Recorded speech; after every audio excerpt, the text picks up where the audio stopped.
After a lot of back and forth and too much deliberation, I am finally ready to lock in my final gear list for the New York City Marathon.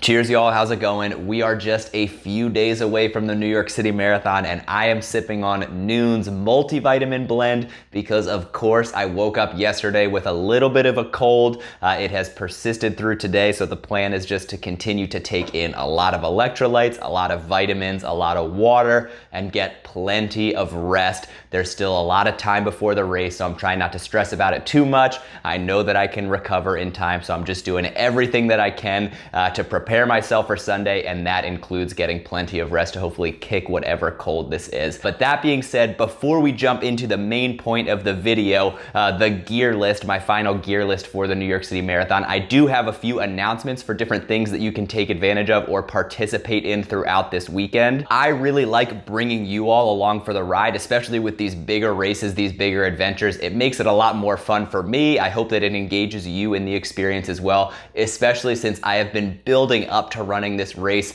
for 2 years now after it was postponed in 2020. So this has been a long time coming, and I am very, very excited for the race. So thing number one that you can take advantage of, I'm actually going to be doing a couple of live streams leading up to the event if you're interested in joining. The first is going to be Friday. I'm just going to be doing a live happy hour, very informal kind of Q&A, a chance for you to ask any questions you have about the race, hopefully wish me luck, go over race strategy, race plan, all of those last minute details, things like that. So that's going to be on YouTube from 8 to 9 p.m. Eastern time. The other live stream that I'm gonna be doing actually won't be hosted by me. A very dear friend of mine does a charity live stream every year for 24 hours straight. You heard me correctly. It is a marathon in itself of a live stream, 24 hours long. All of the money, I believe, goes to the Children's Miracle Network, and they basically break up the 24 hours into hour increments where different activities are happening, usually different video games they're playing. They invite different guests in to participate as well. So on Saturday at 6 p.m. from 6 to 7, I will be joining their live stream to participate. It's the guys from Kame House Party if you want to go check them out. But again, all of the money is going towards a great cause. And my friend and I are going to be playing Lego Marvel Superheroes, a favorite of ours when we were in college and grad school. So very excited to revisit that game. And again, just kind of reminisce with an old friend and have a lot of fun. He's going to be 22 hours into the stream when I join. So I'm interested to see what kind of mental state he's in, but it should be a lot of fun. Again, I'll link to that down below as well. That's going to be on Saturday from 6 to 8 p.m. Apart from pre-race activities, obviously, I would love all of you to follow me along during the race itself as well. The New York City Marathon, I think, is one of the best experiences for spectators, both in person and virtually. They do an incredible job just allowing you to track different runners. So if you've never tracked anyone at New York City before, there's an app that you can download. There's a website as well. If you don't want to download the app, I'll have links to both of those down below. You can search for runners by name or by bib number. So you can search my name, Ryan Day, or I'll drop the bib number down below as well. You can type that in, choose to track me, and then on race day, if you pull up the map that's in the app, there's a little animated token for me that will cross the starting line, and they have scanners, at least in years past. I think they have them every mile. So not only does it update accurately my time every mile throughout the entire race, but it also takes my average pace and kind of animates my token slowly moving along the course based on whatever my average pace is. So a really, really fun experience. Great if you are spectating virtually. I would love for you all to follow me along and cheer me on from afar. But also if you are planning to be in New York City in person, let me know down in the comments where you're going to be spectating. I'll try to keep an eye or an ear out for you as I pass by. But also, I would love it if anybody can get any video footage of me running this race in landscape mode, horizontal mode, to make sure that I can edit it into my post-race video. But very excited for that. If you happen to get a video, you can email it to me at runonbeer@gmail.com. I know it's not I Run On Beer, somebody had that already, but runonbeer@gmail.com if you're able to get any footage of me on race day. And last but not least, of course, the New York City 2021 sweatshirts are still for sale up until Sunday or through Sunday. I'll cut the sales off after the race on Sunday. We've already raised close to $200 in sales so far, so very, very appreciative, and I mean $200 just in donations to the charity, not taking into account the price of the sweatshirts at all. almost 200 saved for the charity. So huge thank you to all of you who have purchased sweatshirts already. If you are interested in buying your own, the link to that form is down below. They are $40 a piece, and as I said, all of the proceeds for this are going straight to the charity. Again, with the map of the New York City Marathon on the back, the order form will stay open through Sunday, and then I'm hoping to place the order on Monday, so you should expect to get them hopefully towards the end of November. But all that being said, those are the announcements, ways that you can engage with me leading up to the weekend and then spectating me during the race on Sunday. Now let's get into what you came here to watch, the gear that I am going to be running with for the New York City Marathon. I guess the easiest way to do this is just gonna be to kind of go from head to toe. So kicking things off, my tried and true Strava Boca Running run hat. This was just a free promotional hat I got, but it's one of my favorite running hats that I own. I'm a huge fan of Boca gear in general. They just make some incredible running headwear and headwear for all different types of activity. This hat is actually their trucker hat as well, but it's got the sweatband built into the liner, which is a must for any kind of long distance racing. So just very lightweight, very breathable, my go-to running hat for any kind of races. So I've got that, the Boca run hat on top. At least as of now, it looks like it's gonna be like in the mid to low 50s during race day, which is ideal running weather. I'm very, very excited, knock on wood, about the weather predictions. So I think I'm just gonna go with the Caring Kind race singlet. You may have seen me showcase this the other day, but a pretty nice looking singlet. That is the back of the shirt with these cool kind of stripe designs on the side, and then of course the name of the charity on the front as well. So if you are looking to spectate me on race day, look for the guy in the bright orange tank top. I know there are plenty of us who will be running in these bright orange tank tops, but hopefully this combined with tracking me on the app will make me a little bit easier to spot on race day. But that's the race singlet that I'm going with. Going down to the shorts, I've got my tried and true Brooks Sherpa shorts.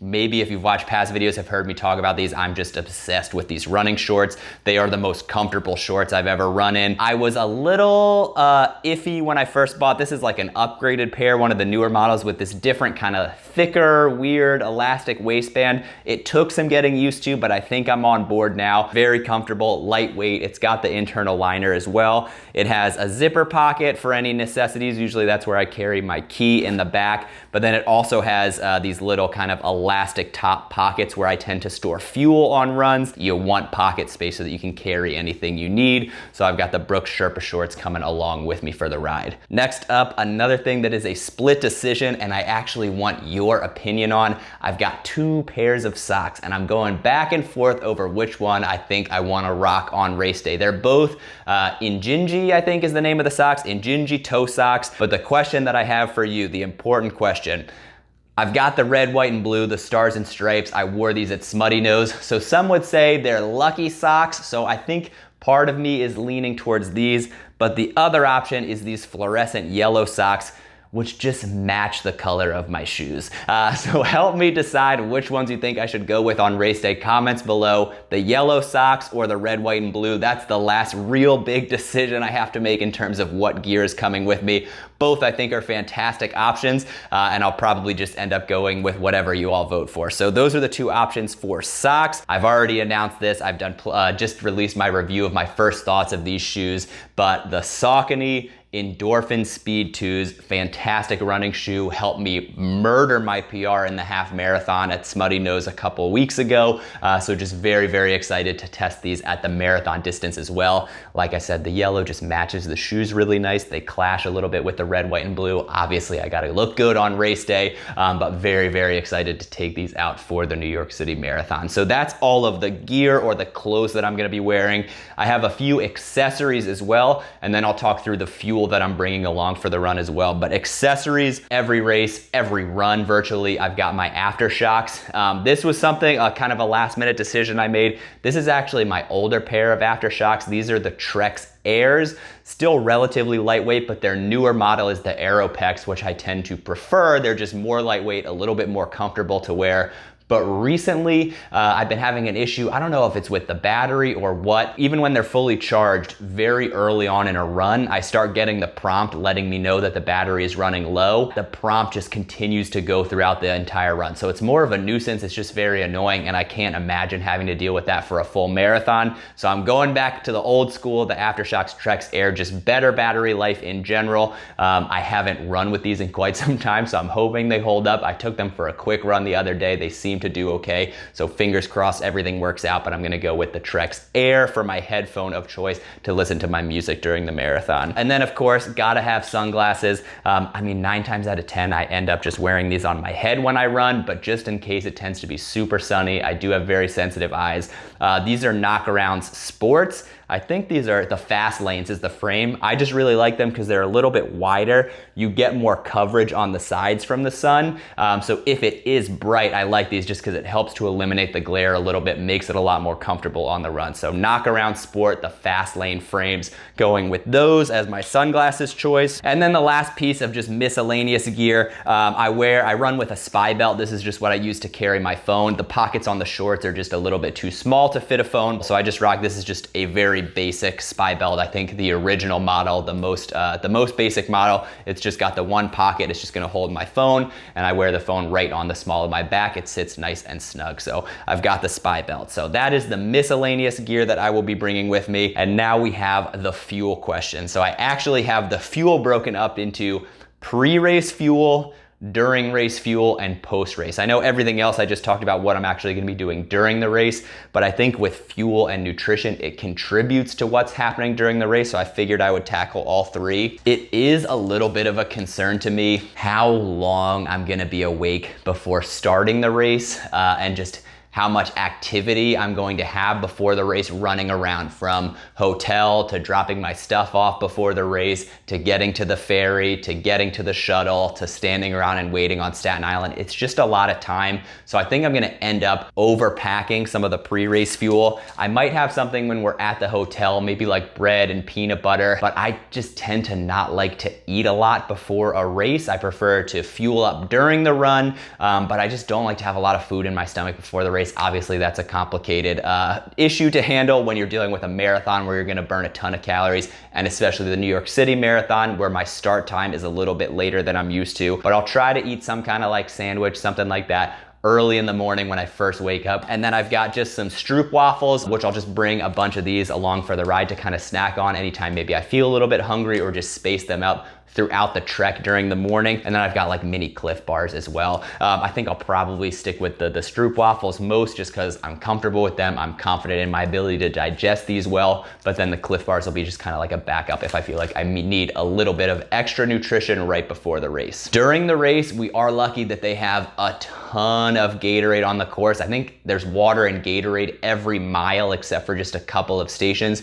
So don't have to worry about bringing any kind of like electrolytes or anything like that. I'll have plenty of hydration options along the course. But in terms of gels, they only have gels at 2 locations on the course. And I tend to like to overindulge on gels. I don't know if I would call it overindulging, but I like to have one every like 5 to 6 miles, especially early on. So that's just not possible with the gel stations that they have set up on the course. So I will be bringing probably just 2 of my own gels. They're gonna have honey stingers on the course, which I really enjoy. Those are some of my favorite gels out there. At the Mohican 100, I had my first try at the Hammer Nutrition gels, which I love. They are so good. And so I'm gonna bring, I have 2 huckleberry flavor options. Honestly, just super delicious. It tastes like real fruit. The consistency isn't bad. Like, it just tastes like a fruit paste. Incredibly delicious. So I'll bring 2 of these to have with me if I need them and there's not a gel available. And then of course I can grab what I need at the stations that are available on course as well. And then last but not least, the only thing that I'm bringing for post-race, I've got the Noon Instant Packets. These are basically just like an extra dose of electrolytes, but it's supposed to hydrate you even faster than the traditional Noon. So I'll throw this into a water bottle as soon as I finish, just to make sure I'm replenishing all of the electrolytes that I lost throughout the run. And then of course, once it's over, obviously gonna focus on hydration, but then it's time to head to a bar, replenish on all of the worst foods for you, probably some pizza, maybe some wings, and hopefully plenty of beer as well. Very, very excited for the after party where we'll get to celebrate the conclusion of this incredible race. But that's it. That is all the gear that is coming with me to the New York City Marathon. That is what is hopefully gonna carry me across 26.2 miles through all of the boroughs of New York City. I Cannot wait to run this race. I just think it is going to be such an exciting day. Stressful for sure, but overwhelmingly exciting. So I hope you will be able to spectate me from afar or in person if you are local, and I hope you will join me for some of those live streams I mentioned as well. But as always, thank you so much for joining me for the video. My throat is particularly sore after talking for so much, so I am going to log off, finish this glass of noon, and continue to rest up and recover for race day. But hopefully I will see you on Friday at the happy hour. And until then, cheers.